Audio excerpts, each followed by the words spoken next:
tal? ¿Cómo estás? Buenas noches. Y desde Voces queremos bajar a la mesa en lo que hace a uno de los temas más importantes de los últimos meses, y ni qué decir toda esta semana, que debe ser estudiado en el Congreso Nacional, en la Cámara Alta, en la Cámara del Senado. Esto que tiene que ver con la creación de la Superintendencia de Pensiones y Jubilaciones, y lo que ya se habla de una movilización masiva para este miércoles, como ya se estaba anticipando de acuerdo a varios gremios. Esta noche queremos conversar sobre este tema con dos personas que nos acompañan en piso. Eduardo Ojeda, que es de la corriente clasista, uno de los que tiene años como sindicalista, gremialista, defendiendo los derechos del asegurado de IPS y otras funciones. Eduardo Ojeda, buenas noches, ¿cómo estás? Muy buenas noches, gracias por invitarnos en tu programa. Venimos con mucha fuerza a compartir nuestra preocupación. Una preocupación muy grande es que están queriendo saquear, robar los fondos jubilatorios de los trabajadores. Vamos a hablar de eso, quiero también saludar al otro invitado esta noche. Me acompaña en piso de A24 el abogado Pedro Halley, quien en su momento fue y por un buen tiempo el gerente de prestaciones económicas de IPS. Hoy es el principal referente que tiene la Asociación de los que son jubilados en Paraguay, el presidente de la Unión de Jubilados. ¿Cómo estás, Pedro? Buenas noches. Buenas noches, un gusto estar acá a las órdenes. A ambos voy a hacerle varias preguntas, ¿verdad? Pero quiero preguntarte, Pedro, ¿podrías explicarnos por qué este proyecto de ley que hablan de una superintendencia de jubilaciones y pensiones puede ser grave en un futuro incluso cercano? Bueno, este proyecto de ley bajo el rótulo de supervisar realmente se pasa de rosca y entra en el terreno de la administración y de la disposición del patrimonio, recursos financieros y patrimonio inmobiliario. ¿Por qué lo hace?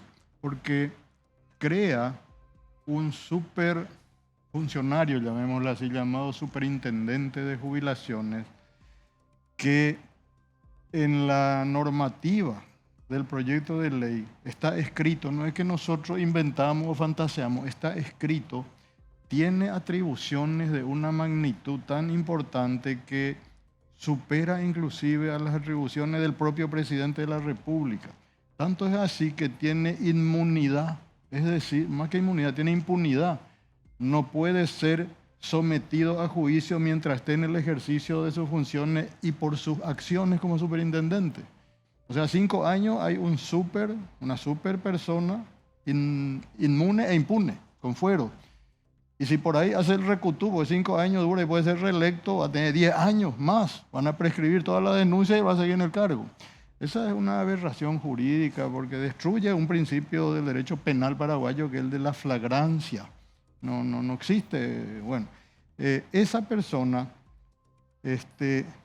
puede administrar los fondos de las cajas, va a disponer qué hacer con el dinero. No es que va a hacer lo que hace, por ejemplo, el superintendente de bancos, cuya normativa legal son 4 artículos nomás.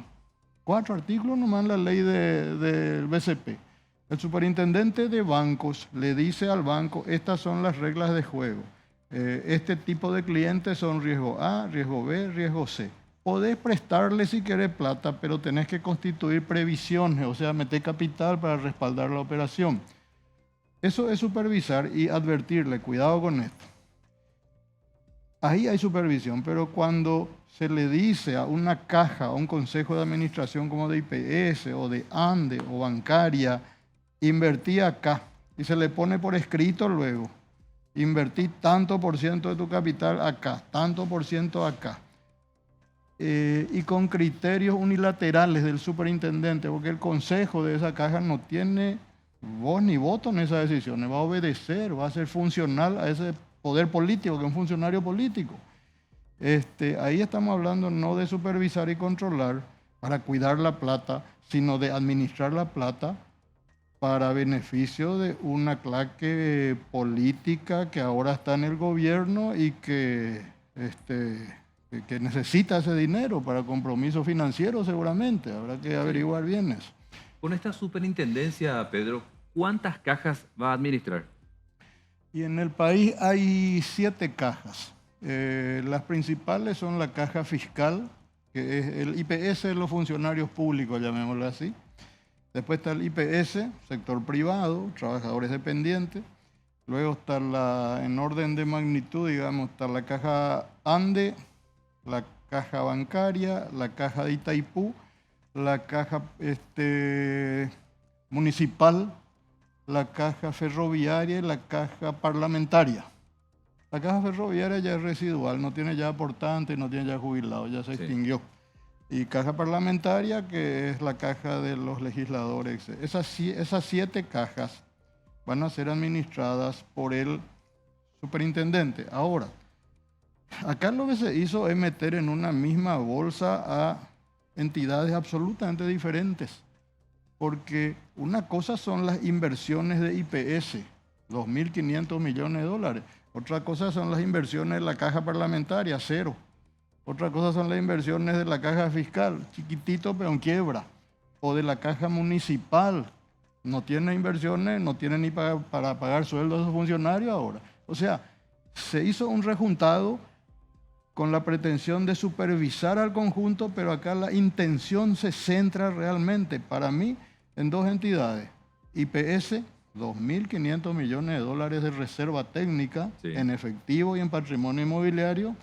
Y Caja ANDE, que también tiene mucho capital. Y podemos hablar también de caja bancaria, porque tiene una propiedad ahí sobre Santa Teresa, de Coabumí, creo que se llama, valorada en 50 millones de dólares. Ah, mira. O sea, hay un patrimonio enorme que en la visión del gobierno es un patrimonio dormido que hay que utilizar. Bueno, está bien, vamos a fortalecer los marcos de cada ley, de cada caja, para que en forma autónoma, como dicen esas leyes, cada caja mejore y haga sus inversiones en beneficio de sus afiliados. Pero no pretender, ahora yo te voy a supervisar y te voy a decir dónde poner la plata, con el pretexto de que con eso voy a asegurar.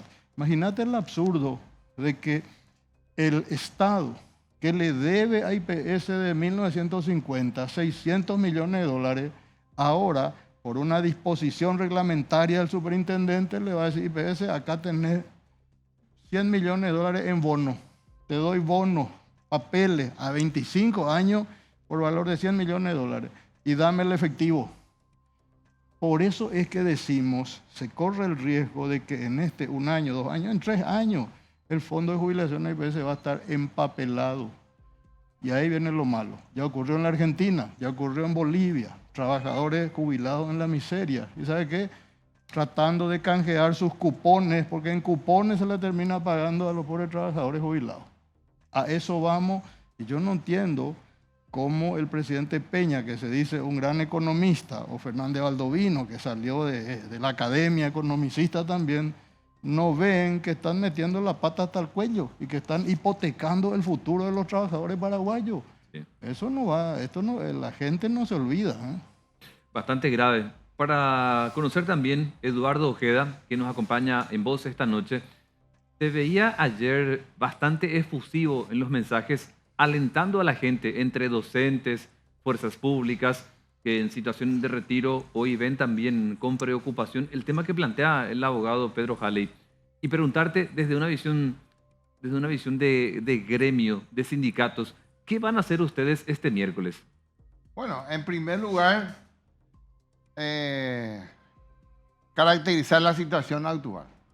Acá estamos enfrentándonos a un gobierno corrupto, a un gobierno entreguista, organizado con un grupo de parlamentarios de la narcopolítica que quieren robar y asaltar los fondos jubilatorios de los trabajadores.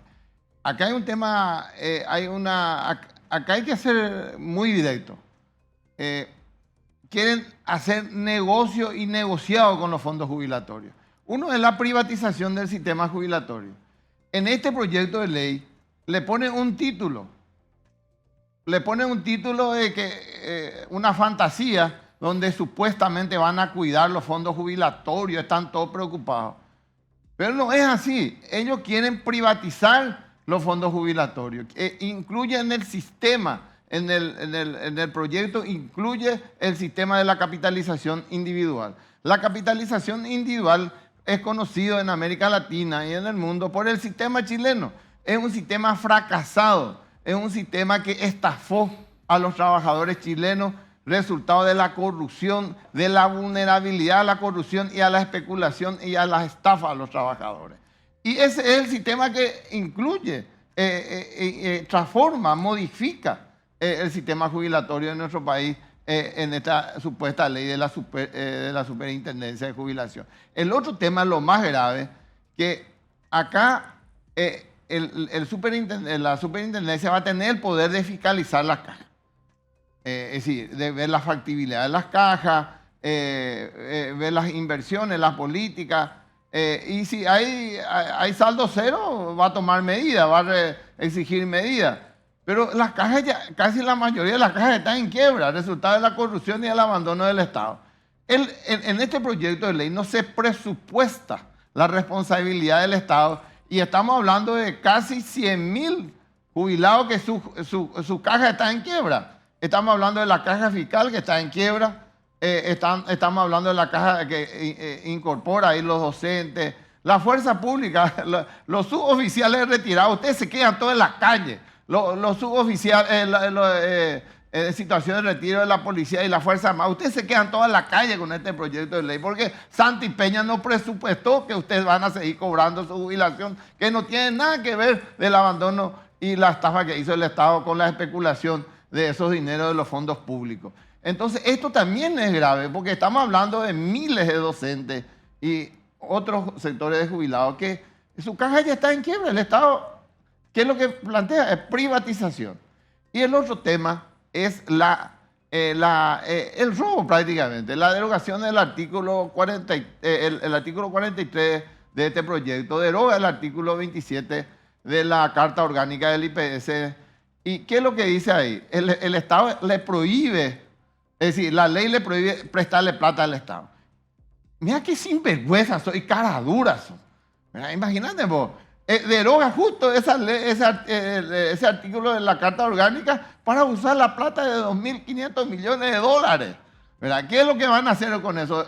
Dar cartón, así como dice el doctor, ¿verdad? Y ellos ahí van a empezar a hacer obras, majestuosas obras con sobrecosto, y el Estado ya no va a poder honrar eso y nos vamos a quedar con papeles, ¿verdad? Entonces, esta es la realidad. Y nosotros convocamos a la clase obrera, a los trabajadores, a los jubilados, a la fuerza pública en situación de retiro, a movilizarse, a ganar las calles, a levantarse contra este gobierno, porque si aprueba este proyecto de ley, esta situación va a ser grave y catastrófica. Mañana la movilización nacional, convocamos a la rebeldía, a todos los trabajadores jubilados y a las fuerzas públicas en situación de retiro. No podemos permitir este atraco.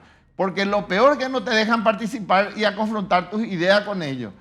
Ayer la Comisión de Legislación se reúne. Imagínense, sí. Denny Maidana hace una convocatoria, una audiencia pública en el Congreso Nacional y nosotros nos vamos y ni la mosca, boludo.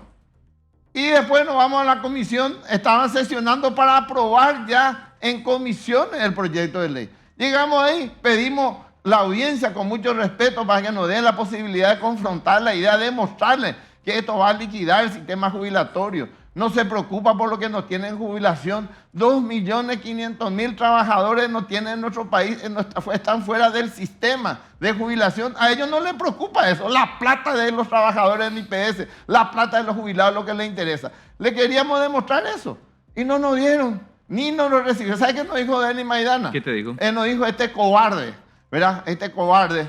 ¿Sabe qué nos dijo? Que después de terminar la reunión nos va a tratar. ¿Y qué estaba tratando? El proyecto de ley que nos afecta a nosotros. Es una burla, se burla de la gente.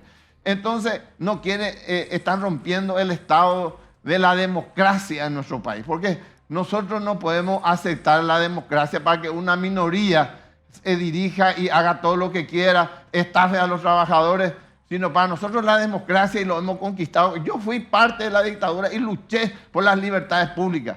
Y creo que es un derecho político, un derecho humano, es la libre expresión y confrontar las ideas, la participación, el debate público. Eso nos prohíbe. Y nos prohibieron y nos cercenaron y quieren aprobar mañana ese proyecto de ley sin que haya una audiencia pública, estructurada, institucional del Congreso Nacional y hoy los trabajadores eso desafiamos. Por eso la convocatoria para mañana la movilización nacional es muy importante, es vital, es histórico. Eduardo, te escuchaba quejarte también con la efusividad que te caracteriza por aquello de no haber participado o no haber sido invitado, no solamente vos, sino otros gremialistas también, a una audiencia pública, y te escuchaba ante la prensa denunciar que no se dio esta audiencia pública. ¿Podrías explicar? Por ahí uno puede tener una idea, qué importante es participar de un evento así, por una cuestión informativa, el debate y demás, pero para ustedes como gremialistas, ¿por qué fue importante el haber participado? Sé que no ocurrió, pero ¿por qué es importante participar de una audiencia pública? En primer lugar, la audiencia pública no, en la historia uno puede demeritar, ¿verdad? Porque no es vinculante. Pero una audiencia pública te permite expresar científicamente tus ideas de confrontación al proyecto de ley que está objetando. En la primera parte, cuando se presentó ya este proyecto de ley que presentó Santi Peña con bombo y platillo, que va a ser la panacea, que va a ser lo mejor para los trabajadores, este proyecto de ley, cuando llegó en manos de los trabajadores y analizamos este proyecto de ley, estudiamos este proyecto de ley y nos percatamos y nos dimos cuenta que ese proyecto de ley no era otra cosa de venir robar los fondos jubilatorios y privatizar el sistema jubilatorio, ¿verdad? Y lo hemos confrontado en la audiencia pública y se dio un gran debate porque muchísimos sectores de la opinión pública pasó los elementos que nosotros científicamente hemos demostrado y se empantanó el proyecto en el Congreso. Sí. Se empantanó. Entonces es muy importante el debate porque nosotros no es porque somos bravucones o porque somos dirigentes que venimos de la huelga, de la cárcel, de la calle. No vamos a tener la racionalidad también de elaboración y de presentar nuestra idea de manera científica y elaborada. Y eso lo demostramos nosotros en la primera parte y eso le hizo correr a Santi Peña. Vos corriste con tus pupilos parlamentarios corruptos que reciben salario del poder político, de la mafia y de la narcopolítica. Tuvieron miedo de eso porque ellos reciben orden y entonces no van a poder confrontar nuestras ideas y nuestro sustento científico. Que le íbamos a decir, estos artículos, el 1, el 2, el 3, el 5, el 12 de este proyecto de ley, claramente incorpora la privatización del sistema jubilatorio. Le íbamos a decir los otros artículos y bueno, y no iban a poder confrontar y eso iba a desarmar nuevamente este proyecto que ellos, entre comillas, de consenso, con la dirigencia funcional de siempre, entreguista, que no le representa a nadie, que no le representa a miles de organizaciones y de afectados que hoy estamos en la calle, a ellos no nos representa. Con eso acordaron y están queriendo imponer esto legislativamente. ¿De qué gremios son los que sí pudieron entrar a este encuentro? Bueno, ¿te acordás de algunos gremios? Bernardo Rojas, un traidor entreguista, ¿verdad? Que siempre lo ha sido funcional, es el que coordina esta batuta de la dirigencia entreguista. Sonia Leguizamón, Miguel Saya, Smith, y después otros, no me acuerdo más los otros, ¿verdad? Pero son de la central de CUAT, de la CUT, de la CNT y la CCT. Estas son las principales centrales obreras supuestas. No existe esto. Mañana vamos a demostrar quiénes dirigen los jubilados, quiénes dirigen la clase obrera, el Frente Social y Sindical, donde estamos aglutinados 67 organizaciones y se van solidarizando, incorporando cientos de organizaciones que están coordinando ya la lucha nacional. Vamos a demostrar mañana que el pueblo paraguayo tiene dirigentes y tiene organizaciones que no va a claudicar y va a defender los derechos de la mayoría. Ellos fueron invitados, Eduardo. Ellos sí fueron invitados y ustedes no. ¿En dónde? ¿Y el encuentro que tuvieron con los parlamentarios? Ellos fueron ellos patrocinadores del proyecto. Es decir, ellos son proyectistas porque supuestamente ellos consensuaron con Santi Peña y sus ministros este proyecto de ley. Es que el maquillaje del primer proyecto, porque lo que acá buscó el gobierno es legitimar de una manera este proyecto de ley anterior que quedó empantanado y decir en consenso, pero no fue tal así. Ya en este momento está desarmado eso. Nosotros creemos que lo que le pedimos a los parlamentarios que tienen conciencia patriótica, que no se preste a la mafia, que no se preste al robo, a los jubilados, a los trabajadores que toda la vida hemos pagado para jubilarnos, que no se presten. Mañana pueden votar por el rechazo y construir un nuevo proyecto. Nosotros estamos de acuerdo de que hay que hablar de la crisis de la caja de jubilación. Hay crisis y hay que intervenir eso y hay que atacar la causa, porque las primeras causas que nosotros podemos aportar y decir que es el robo del Estado, que los funcionarios del Estado que especularon con los fondos jubilatorios y el abandono, porque no se podría ver y no presupuestar desde el Estado que esto iba a tener crisis. Claro que sí, la ciencia nos puede mostrar fácilmente una caja cuándo puede caer en crisis y qué hay que hacer para corregir. No se hizo esas correcciones porque se manejó políticamente, se manejó en contubernio. Entonces hay que ir a la causa. Y nosotros los trabajadores estamos dispuestos a aportar también nuestro granito de arena para que se pueda ver la solución de la caja. Pero no que no nos vengan a robar, privatizar y liquidar las cajas y dejar otra vez postergado a casi 2,5 millones de trabajadores sin seguridad social. La seguridad social, el seguro social, perdón, tiene que ser universal.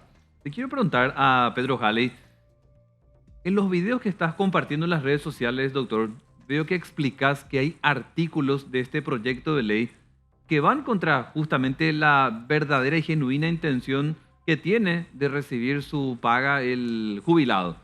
Y te escuché decir, creo que el artículo 21 o 27 de este proyecto de ley que estabas cuestionando. ¿Por qué, doctor?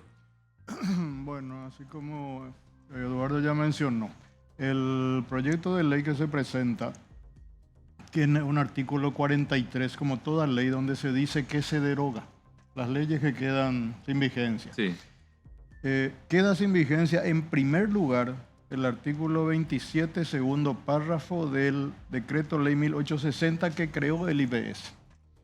Artículo 27, segundo párrafo de la Carta Orgánica de IPS original. Y sus modificaciones, dice.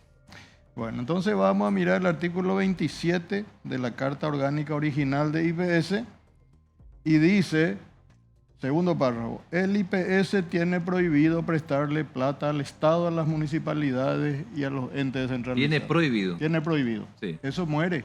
Con este proyecto. Con este proyecto se suprime. Entonces, en la historia del IPS, la norma legal que siempre ha funcionado como una barrera eficiente, siempre algunos saltaron, no pasaron por abajo, pero que ha impedido que el Estado meta las dos manos en la lata. Los sucesivos gobiernos de 1950 hasta ahora ha sido ese artículo, el 27 segundo párrafo. Sí. Ahora se suprime. Entonces, eso te da la pauta de la intencionalidad, porque ¿qué es lo que quiere? Una ley es lo que uno tiene que preguntarse. ¿Y dónde está? Y ahí está la intencionalidad, meter la mano en la lata de IPS, utilizar los fondos previsionales. Para recordar, porque la gente se estará enganchando, doctor. A ver, yo anoté, hablaste de 2.500 millones de dólares. ¿Eso es solo en IPS o también en las otras cajas o es en la totalidad? El portafolio total de todas las cajas, incluyendo activos financieros, dinero en los bancos, más patrimonio inmobiliario, está en el orden de los 3.600 millones de dólares. ¿En IPS? No, de todas las cajas, de todas las cajas. IPS solito tiene 2.500 millones, es el más rico de todos. Caramba. 2.500 millones, ¿es mucho o es poco? Y yo digo, el Estado paraguayo tiene una reserva de 10.000 millones, el Paraguay. Sí. Y IPS, fuera de ese 10.000 millones, solito tiene 2.500 en plata y en propiedades. Propiedades luego yo creo que supera lejos lo que se estima oficialmente como tasación, porque ¿cuánto cuesta Isla de Francia sobre autopista? ¿Cuánto cuesta Manzanaté acá cerca? ¿Cuánto cuestan 200.000 hectáreas en el Chaco? Urbanización Cantegril sobre el lago. El potencial que tiene supera lejos la tasación que ahora se hace, vale 50 millones de dólares. No, vale 500 millones de dólares. Entonces, Ese es el botín al que se le quiere meter IPS. mano. IPS. Y después está Caja Ande. La caja Ande. ¿Y Caja cuánta Ande. plata tienen ellos? Mira, no tengo datos precisos, pero a Ande lo que le afecta mucho es porque este proyecto de ley establece, por ejemplo, criterios de inversión y dice una caja no podrá prestarle a su funcionario más allá del 30% de su portafolio, de su cartera financiera. La caja Ande funciona principalmente en base a préstamos a sus funcionarios. Y es cierto, se construyen su casa, mejoran su casa, se compran su autito, tienen sus cositas. Ahora les limita a 30%. El 70% de las inversiones de la Caja Ande son préstamos a los obreros. Y ahora le va a limitar al 30%. ¿Y qué va a pasar entonces con esa diferencia? Y tienen que colocar en la banca. Va a tener que colocar en la banca. Cuando el funcionario de la Ande quiera mejorar su casa, ya no va a poder recurrir a su Caja Ande para que le preste un 10 millones. Va a tener que ir a un banco donde va a estar su plata. Pero el banco no le va a prestar el 15%, le va a prestar el 36%. Entonces hay toda una ingeniería para usar la plata de los trabajadores, sea de IPS, funcionario de ANDE, lo que sea, para reinvertir en el sector financiero y encarecer el costo de la plata. Entonces, doctor, para entender, este proyecto de ley viene a disfrazar la verdadera intención que tiene este gobierno de apuntar a IPS y la ANDE. Porque si tomaste a todas las cajas y sabiendo que la mayoría está prácticamente quebrada y solo apuntás al IPS y la ANDE, te sirven los otros como para camuflar tu intención. Es un maquillaje que le metieron al proyecto de ley para decir vamos a supervisar las cajas. Ese es el marcante que le pusieron. Realmente es directo al corazón de IPS, porque te digo más, ¿qué inversión lo que van a supervisar de la caja fiscal? Que no tiene luego inversión, está en quiebra. Una vez me contaste que hay 3 fondos, o no sé si es el término, o 3 ingresos IPS. En lo de los fondos de salud y demás.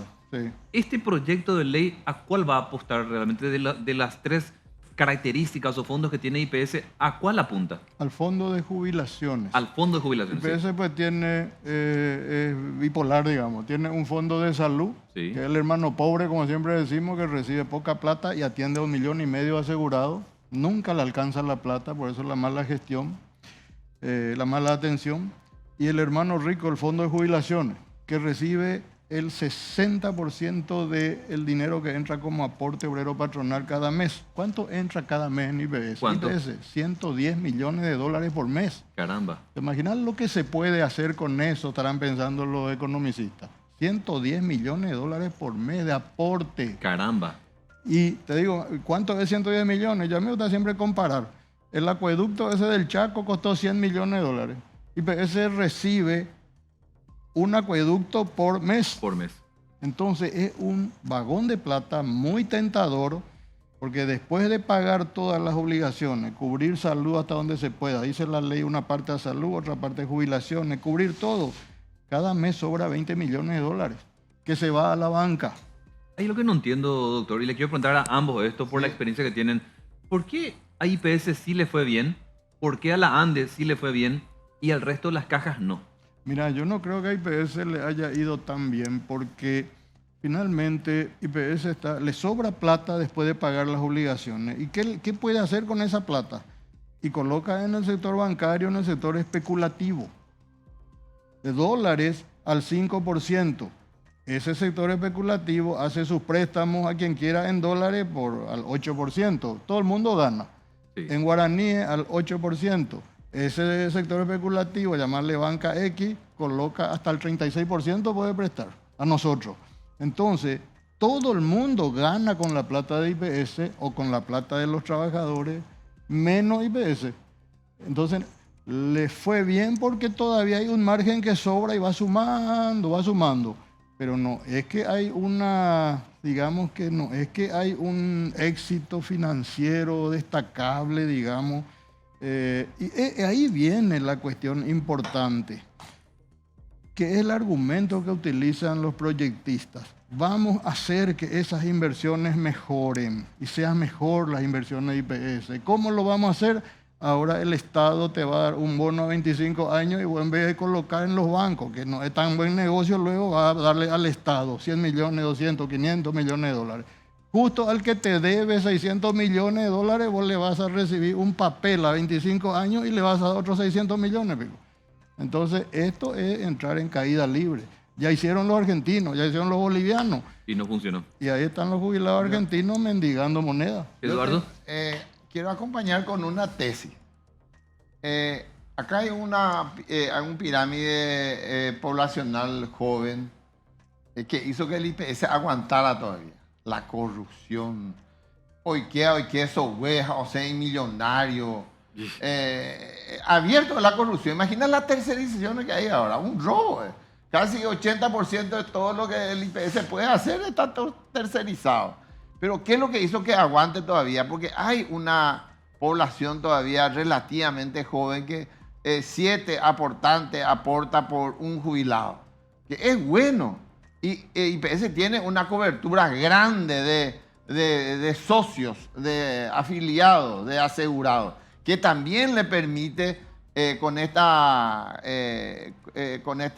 población de gente todavía relativamente joven que aporta todavía, y eso significa que hay en proporción de jubilados y aportantes es todavía relativamente positivo, así también en la salud. Porque yo si te hago otra pregunta, este año, ¿cuántas veces te fuiste a IPS? Me vas a decir 5, 3 veces. Es decir, y eso fortalece al IPS, porque estamos hablando de una cantidad importante de aportantes. Ese es el bocado. Estamos hablando de esos 100 millones de dólares mensual que habla el doctor. Ahí, la privatización. La privatización del sistema jubilatorio en nuestro país va a traer serios y profundos problemas. ¿Por qué? Porque va a desarmar un sistema que funcionó por décadas, y además el sistema de la capitalización individual ha sido un fracaso y se demostró eso y existe prueba del fracaso. ¿Por qué fracasa? Y esto va a venir a modificar el sistema y la regla de juego, porque hoy IPS es un sistema de seguro social obligatorio para el sector privado. Claro. Obligatorio. Sí. Y si se aprueba este proyecto de ley, de hecho que la prestación de salud va a ser opcional nomás ya para IPS. Es decir, el trabajador ya va a tener la posibilidad de ir a una empresa privada a afiliarse. Y ahí va a haber un problema serio, porque en gran parte del sector privado va a impulsar que sus trabajadores se afilíen en sus empresas de prestación de salud privada, porque va a ser un gran negocio, porque la mayoría de la población todavía es joven, usa poco el sistema de salud, y eso va a llevar todo. Es decir, va a ser un negocio, un negociado, porque ya no van a hacer la prestación de salud que hace el IPS con el sistema de reparto y solidario. Porque el sistema de solidario y reparto, en tu caso, vos no utilizaste este año 10 veces, utilizaste el IPS. Yo tengo una enfermedad crónica grave y tengo que utilizar terapia, quimioterapia. Entonces vos estás pagando de una manera por mi atención con mi mismo aporte tuyo. Sí. Y ese es el sistema solidario, donde hay una forma de funcionamiento que hace que los recursos del Seguro Social del IPS tengan un sentido mucho más profundo de solidaridad. Entonces eso se va a desarmar todo. Y ahí estamos hablando IPS. Yo no sé, los compañeros, algunos sindicatos se están moviendo del IPS, algunos están de acuerdo. Hay sindicatos que están haciendo farra con la patronal porque se firmó el acuerdo de este proyecto, y se va a quedar todo en la calle, porque el IPS no va a poder más sostener con casi 20.000 trabajadores, no va a poder más sostener toda la cobertura que viene sosteniendo hasta ahora con pocos ingresos, porque va a bajar los ingresos si se acaban los afiliados, cuando miran los afiliados. Entonces, esto va a ser peor de lo que estamos ahora. Nosotros creemos de la clase obrera, de los trabajadores, de los jubilados, que esto se tiene que abrir un debate profundo. Tenemos que entrar a profundizar los problemas, pero no cambiar el sistema. No cambiar el sistema de reparto solidario, universal, centrarnos en ese sistema porque a nivel mundial es hegemónico y ha sido lo más bondadoso para los trabajadores como sistema. Eduardo, ¿y para cuándo, según tu cálculo, la gente jubilada va a quedar en la calle? Y bueno, hay que partir primero de las fuerzas públicas, los maestros. Estamos hablando que a mediano plazo como un 20.000 a 30.000 jubilados va a tener serios problemas. Y después IPS, porque ya vos vas a tener problemas en tu sistema de salud. Y a mediano plazo van a utilizar los fondos. En la pandemia se demostró cómo hicieron el botín del IPS, de la estructura del IPS. Y ahora con $100 millones de dólares el IPS pagó en la pandemia, cobró IPS del Estado. Pero y si vos verificás los subsidios laborales, empezás a ver si se hizo negociación. 100 millones de dólares en tan corto tiempo, ¿verdad?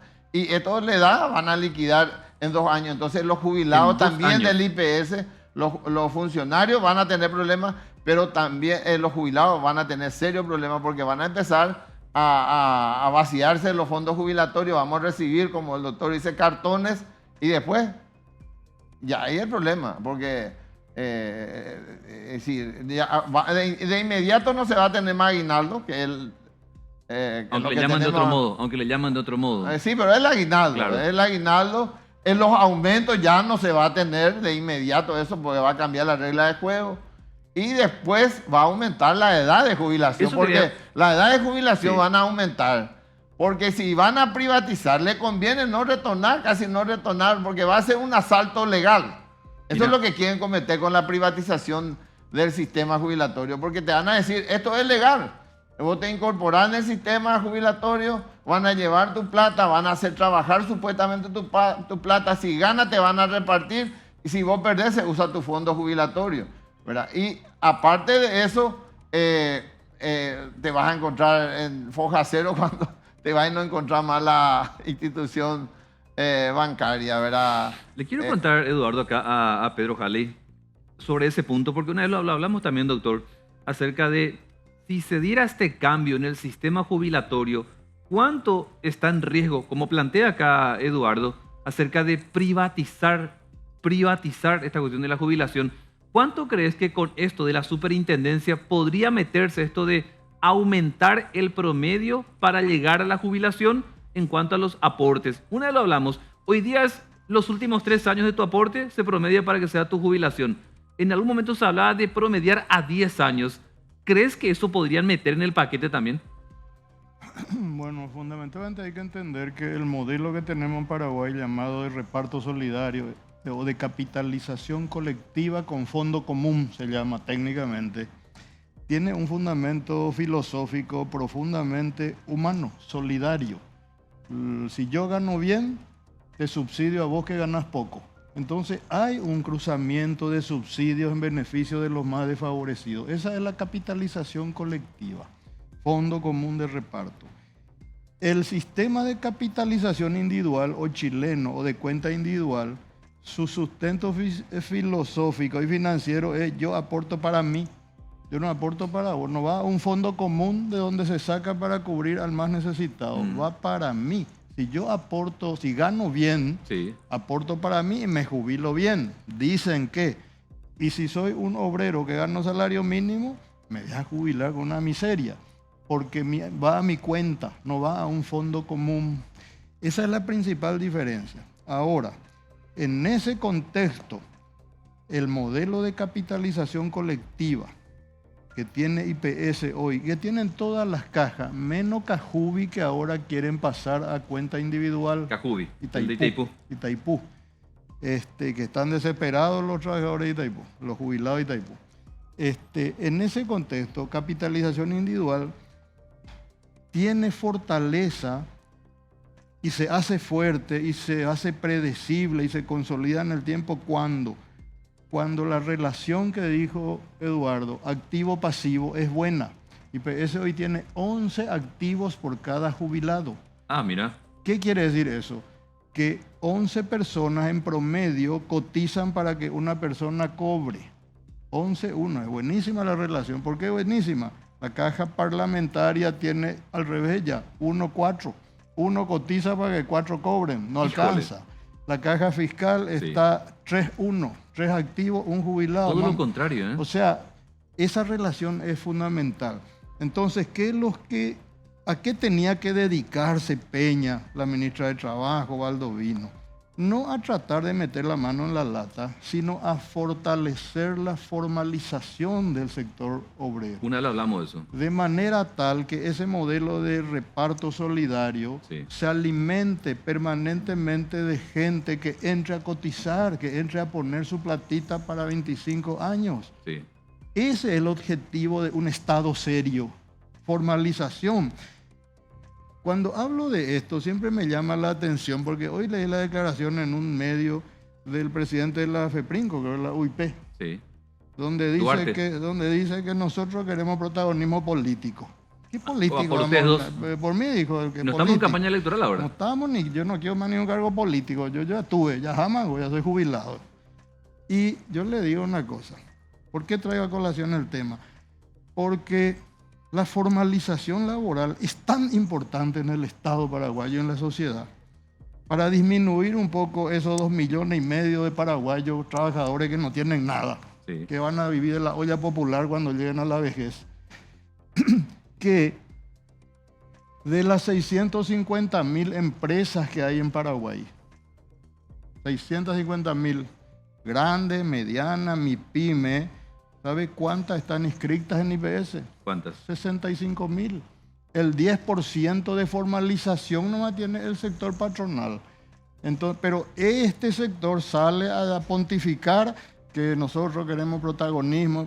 Lo que tendrían que hacer antes de emitir juicio de valor sobre nadie es poner en orden su casa, tal cual. Alzar por lo menos a la mitad la cobertura de las empresas que están inscritas. Porque eso es perverso, ¿sabe por qué? Porque un patrón que no se inscribe, no es un patrón que no se inscribe, son 10 trabajadores que no tienen nada. Tal cual. Ahora, me gustaría volver sobre un punto que mencionó Eduardo y aclarar bien. Este proyecto de ley que hoy se está debatiendo, mañana se debate, ya se presentó en el año 2016. Era un proyecto de ley de 114 artículos. Casi igual a este. Este mismo era. Este mismo luego. Pero tenía 114 artículos y era un documento técnicamente muy denso, académicamente muy consistente. Era para un debate de alto nivel técnico. Bueno, ese proyecto rebotó, porque la gente dijo no, la intención es manotear los fondos. Rebotó, se archivó durante 5 años. El 3 de agosto se presenta ese mismo proyecto, pero reducido a 43 artículos. La misma idea, fuerza, la misma intención, reducido a 43 artículos. Y vos leímos el proyecto de Dionisio Amarilla, Beto Velar, Arnaldo Samaniego y Hermenegildo Alvarenga, los 4 proyectistas, leímos, analizamos en equipo y encontramos que era un copy-paste mal hecho del otro, lleno de contradicciones y lleno de lagunas. Se hicieron 3 audiencias públicas. 3 audiencias públicas en las que nosotros, los jubilados, los trabajadores, la gente dijo, pues, amigo, esto es un mamotreto, un mamarracho. ¿Este año fue esto? Eso fue en agosto, septiembre, audiencias públicas, 3 se hicieron. Sí. Y contradictoriamente, el gobierno, luego de ver esa reacción popular, esa reacción técnica, porque a la vehemencia de Eduardo yo le agrego ahora contenido técnico. Ellos no están protestando porque son protestones, no están protestando porque saben, ya hay conocimiento. Sí. El gobierno contradictoriamente, cuando asume Peña, se empodera del proyecto de Dionisio Amarilla, de ese copy-paste del otro. Se empodera, lo hace suyo. Y ahí viene la parte perversa, porque lleva al Ministerio de Trabajo y se convocan a mesas de trabajo con los trabajadores, con los jubilados y con los empleadores para tratar de legitimar ese mamarracho. Para trabajar. Realmente no trabajaron nada porque es igualito, no tiene casi diferencia, nada. Hasta los mismos errores ortográficos hay. La misma cosa. Y esa legitimación es tan mala que convocan a los trabajadores, pero no le convocan a las bases trabajadoras, a las decenas de sindicatos poderosos que hay, y con pienso, sino que le convocan a Bernardo Rojas, Sonia Leguizamón y 4 o 5 acomodados que están hace años colgados de las tetas del Estado. Y que no van a protestar. Y ellos dan su conformidad. Y Peña que dice, tenemos la conformidad de todos los sectores trabajadores. Mentira, la conformidad de 4 tipos nomás tienen, acomodados. Entonces, y los empleadores siempre son obsecuentes con las políticas de gobierno. ¿Por qué? Porque como te dije, están cómodos ahí con el 10% de cobertura de formalización nomás. Y los jubilados somos invitados y nos vamos. Por eso quiero llegar. Yo me voy a la reunión con la ministra y le digo, ministra, este tema, para hablar de este tema, vamos a archivar ese mamarracho que se presentó primero. Vamos a archivar como una señal de buena fe del gobierno, de que quiere hablar realmente. Y vamos a diseñar algo nuevo entre todos, convocándole a todos. Se toma nota, acta, ya firma Pau, bebé. Y finalmente no nos hace caso porque en fecha 19 de noviembre más o menos nos llaman y nos dicen, jubilados, vengan para Villaró. Ajá, qué bien, vamos a hablar con el number one para seguir el debate. No, es para firmar el acuerdo, para presentarnos allá. No, le dije, nosotros no estamos de acuerdo. Y está el acta. Y no nos fuimos, no nos fuimos más. Por eso Fernández Valdoví dice, se le invitó y no vinieron. ¿Y cómo me había firmado un acuerdo que Doctor, está mal? Tenemos una breve pausa. A la vuelta te quiero preguntar también, Eduardo, acerca de la formalización, cuánto puede colaborar en este proceso de lo que estaba planteando justamente aquí Pedro Halley, pero al mismo tiempo cuánto puede impactar todo esto en el Congreso. ¿Hay o no hay votos en el Congreso para que esta superintendencia de pensiones y jubilaciones se concrete? Todo esto a la vuelta de la pausa.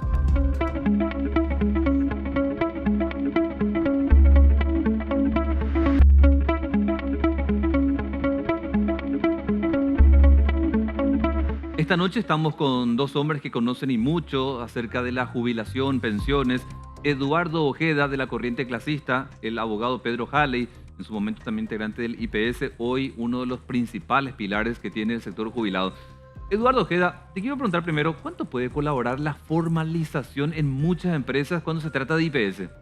Bueno, en primer lugar quiero terminar la idea cuando le pasaste a Jay 2 segundos, si me permite. Sí. Uno es que ellos quieren aumentar. La privatización va a tener toda una estrategia, liquidar las cajas de jubilaciones, elevar la edad, el prorrateo, para que pueda ser el gran negocio para las empresas privadas de administraciones de fondos de pensión. Pero lo más grave de esto no es que vos aportar, es decir, hay una empresa administradora de fondos de pensión seria, con un Estado serio, el que aporta más en la capitalización individual va a recibir más. Pero con un Estado corrupto, la que tenemos ahora, si vos aportás más, vas a colaborar más para el negociado de la empresa de la AFP, porque eso pasó en Chile, pasó en el gobierno de Menem. Porque estas empresas privadas van a administrar tu plata y si ganas plata, a vos te aumenta en tu caja directa e individual. Pero si pierde plata, va a chupar de tu caja tu aporte. ¿Y quién le controla a ellos? Este Estado. Imagine cómo está estructurado. Hay un órgano vinculante que crea en este proyecto la Superintendencia de Jubilación que le llama Consejo de Seguridad. Un consejo. ¿Y quién le va a elegir el consejo? El presidente de la República. Igualito que el consejo del IPS. Si todo va a ser corrupto y corrupto guasú, mafioso guasú, van a hacer ahí, van a administrar con cara seria, con grandes títulos, y ellos van a la vista gorda. El AFP van a ir a administrar tu plata en Miami, va a comprar un hotel por $1 millón y te va a decir que compró por $5 millones. Ese es, bueno, culmino que ese es un punto estratégico de este proyecto de ley. Y ahí lo que a nosotros nos preocupa, el Estado, el gobierno debería preocuparse de eso. Vamos a achicar más. Casi 2 millones, seguro, 2 millones de trabajadores hoy de la población laboral ocupada en nuestro país está fuera del sistema, del seguro social. Imagínense, y algunos ya están envejeciendo. Muchos de ellos ya están envejeciendo, ya no consiguen trabajo. O a partir de 50 años en el mercado en el mercado laboral, ya no conseguir trabajo Sí, difícil. fácilmente. La verdad que sí. Entonces hay ya hambre en la población porque los hijos crecen, ya la crisis hace que cuando vas a tener edad ya no tener la cobertura, la situación de la salud es grave en nuestro país, hay abandono. Entonces, este es un problema serio y nosotros queremos focalizar nuestro debate. Ahí está el problema principal. Eduardo, El seguro social, la seguridad social es una responsabilidad del Estado y esta es una brillante oportunidad para discutir y profundizar y hacer que esto se incorpore en una seguridad social universal, Eduardo, donde que no sea una cuestión de privilegio ni no sea una cuestión de corrupción, sino que sea un derecho humano. Eduardo, ¿y cómo ves que puede impactar en el Senado esto este miércoles? Nosotros estamos muy confiados que mañana va a temblar el Congreso. Va a temblar Va el a Congreso. temblar el Congreso porque creo que no es mayoría en el Congreso lo que son mafiosos y son sinvergüenza. Alguno tiene su hilito, alguno tiene por el tobillo otro hilo, ¿verdad? Pero los que están atados en piola son minoría. Los que están más, si salen de su fuero van a ir a la cárcel, por ahí alguno va al extranjero, ¿verdad? Otro es más delincuente que el otro, pero no es mayoría en el Congreso.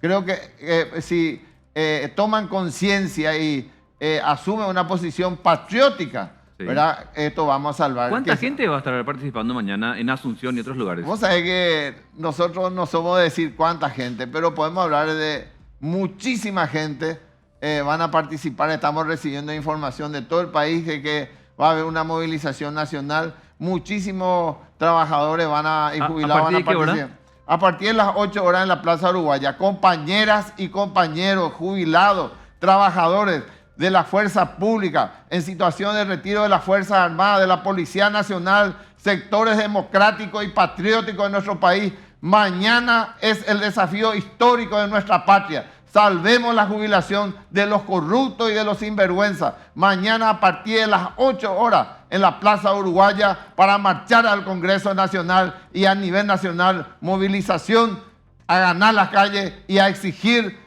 el archivamiento de este proyecto de ley, el rechazo de este proyecto de ley y a abrir un gran debate nacional donde se profundice la situación de la seguridad social que tanto hace falta. Millones de trabajadores sin la posibilidad que nunca se van a jubilar. Le quiero preguntar a Pedro Jali, ya en lo que nos queda esta noche.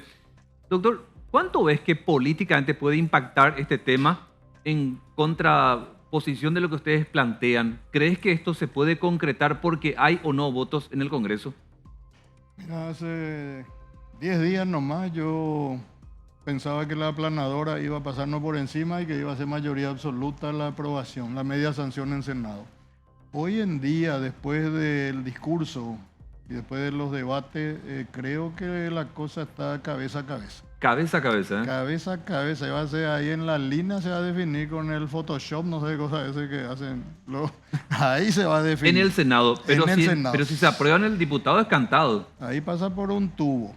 Y después viene la otra batalla. Si se aprueba esta ley, se sanciona y luego viene la promulgación, va a empezar la batalla judicial, porque nosotros vamos a plantear inconstitucionalidades. Este proyecto es inconstitucional. Y yo le digo a la gente, no me crean a mí. Lean el proyecto, está ya en todas las redes. Lean el artículo 5, lean el artículo 11, el artículo 12, la venta de inmuebles. Lean el artículo 41, que dice que en 12 meses se organizará la superintendencia, en 36 meses se hará un plan de adecuación de las cajas, en 5 años se debatirá el modelo, y allá al final dice, excepto las inversiones y la venta de inmuebles que serán de aplicación inmediata. Al día siguiente ya vamos a estar vendiendo inmuebles, Sí. de IPS y de Claro. otros. Y lean el artículo 43, que deroga la única barrera que tiene IPS frente al manotazo, que es el artículo 27, segundo párrafo de su ley original, modificada en el 92, pero que conserva la misma prohibición, donde dice que el IPS tiene prohibido prestarle plata al Estado. Eso desaparece. Sí. Lean eso, no me crean a mí, pero por sobre todo mañana a las 8 de la mañana a todos los jubilados Les espero, les esperamos en la Plaza Uruguaya, vamos a encolumnarnos ahí, ya seamos 500, 1000 o 2000, para marchar hasta el Congreso. Y yo estimo, muy objetivamente, Eduardo no quiere decir, pues yo voy a decir, vamos a estar creo cerca de 20.000 personas. A ver, me queda prácticamente un minuto de programa para escucharle a ambos. ¿Por qué al joven debería interesarle esto y no solamente al que es papá y abuelo? O sea, ¿por qué? Me gustaría que lo explique así brevemente, abogado Pedro. ¿Por qué a uno que es joven le tiene que interesar este tema? Porque todo joven, todo trabajador que está cotizando hoy, ya sea que tenga 5 años, 10 años de cotización, es un jubilado en potencia. No sabe nomás, pero le está cotizando para su vejez. Tu jubilación es lo que tenés que defender, no es solo tu aporte de ahora. Tu jubilación dentro de 15, 10 años, cuando te retires y vos no querés vivir de la olla popular ni de Tecopona, vos querés vivir de tu jubilación, mañana tenés la oportunidad de decir eso. Lo mismo, Eduardo, para ir cerrando. Yo les quiero decir a los jóvenes, yo tengo dignidad, porque yo soy un jubilado, me voy cada mes a cobrar lo que aporté con sacrificio y eso me da dignidad, me da independencia, me da solvencia personal. Y si los jóvenes no apuestan, porque yo desde joven aporté, de los 17 años aporté al IPS, ¿verdad? Y eso me sirvió para que yo tenga a esta edad esta solvencia de dignidad. Por otro lado, vos joven, te casaste, hoy si se privatiza, si se aprueba este proyecto de ley, tu señora ya no va a tener, o tu marido ya no va a tener cobertura de seguridad social, no va a tener la prestación de salud. Mañana tenés hijo o tu papá y tu mamá querés incorporarle a partir de los 60 años, ya no lo va a poder incorporar porque el sistema privado no te va a permitir eso. Si querés más, tenés que pagar más. Y si pagas más, no vas a tener, ni aún pagando más, no vas a tener la cobertura que hoy tenés en IPS y en la cobertura más importante del Paraguay, que es la seguridad social del IPS. Por lo tanto, acompañarnos en esta lucha a los trabajadores, seamos sujetos los trabajadores con los jubilados y a derrotar este intento de saqueo, de privatización que están haciendo con la seguridad social en nuestro país. Gracias, Eduardo. Gracias. Pedro, muchas gracias. A ambos, realmente, siempre un gusto escucharlos, realmente, porque son bastante críticos en lo que hace a la cuestión de la jubilación y pensiones. Gracias a ustedes por seguirnos. Les invito a que busquen nuestras redes sociales por si no vieron el programa. Ahí tienen completo lo que ha sido otra edición de Voces esta noche hablando de jubilación y pensiones.